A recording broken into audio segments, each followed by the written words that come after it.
No matter where Rick looks, he sees rock stars.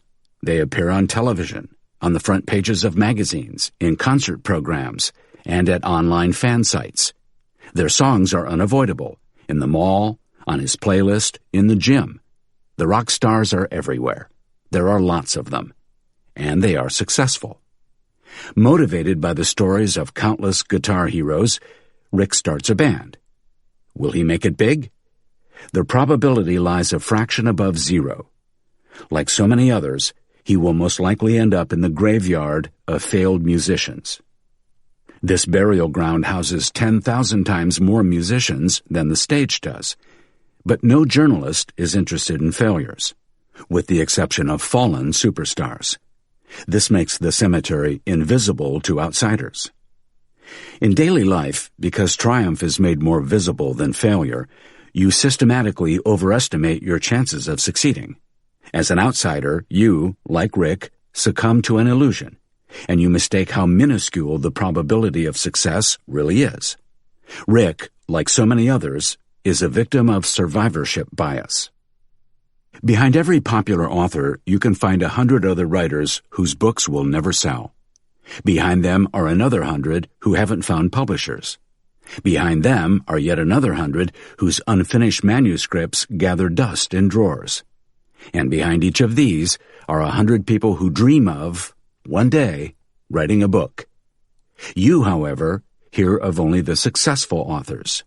These days, many of them self-published, and fail to recognize how unlikely literary success is. The same goes for photographers, entrepreneurs, artists, athletes, architects, Nobel Prize winners, television presenters, and beauty queens. The media is not interested in digging around in the graveyards of the unsuccessful, nor is this its job. To elude the survivorship bias, you must do the digging yourself. You will also come across survivorship bias when dealing with money and risk. Imagine that a friend founds a startup. You belong to the circle of potential investors, and you sense a real opportunity. This could be the next Google. Maybe you'll be lucky. But what is the reality? The most likely scenario is that the company will not even make it off the starting line. The second most likely outcome is that it will go bankrupt within 3 years. Of the companies that survive these first 3 years, most never grow to more than 10 employees. So, should you never put your hard-earned money at risk?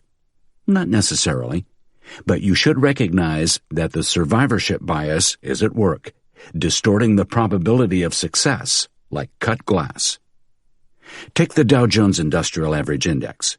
It consists of out-and-out survivors. Failed and small businesses do not enter the stock market, and yet these represent the majority of business ventures. A stock index is not indicative of a country's economy. Similarly, the press does not report proportionately on all musicians. The vast number of books and coaches dealing with success should also make you skeptical. The unsuccessful don't write books or give lectures on their failures. Survivorship bias can become especially pernicious when you become a member of the winning team. Even if your success stems from pure coincidence, you'll discover similarities with other winners and be tempted to mark these as success factors. However, if you ever visit the graveyard of failed individuals and companies, you'll realize that its tenants possessed many of the same traits that characterize your success. If enough scientists examine a particular phenomenon, a few of these studies will deliver statistically significant results through pure coincidence. For example, the relationship between red wine consumption and high life expectancy. Such false studies immediately attain a high degree of popularity and attention. As a result, you won't read about the studies with the boring but correct results. Survivorship bias means this: people systematically overestimate their chances of success. Guard against it by frequently visiting the graves of once promising projects, investments, and careers. It's a sad walk, but one that should clear your mind.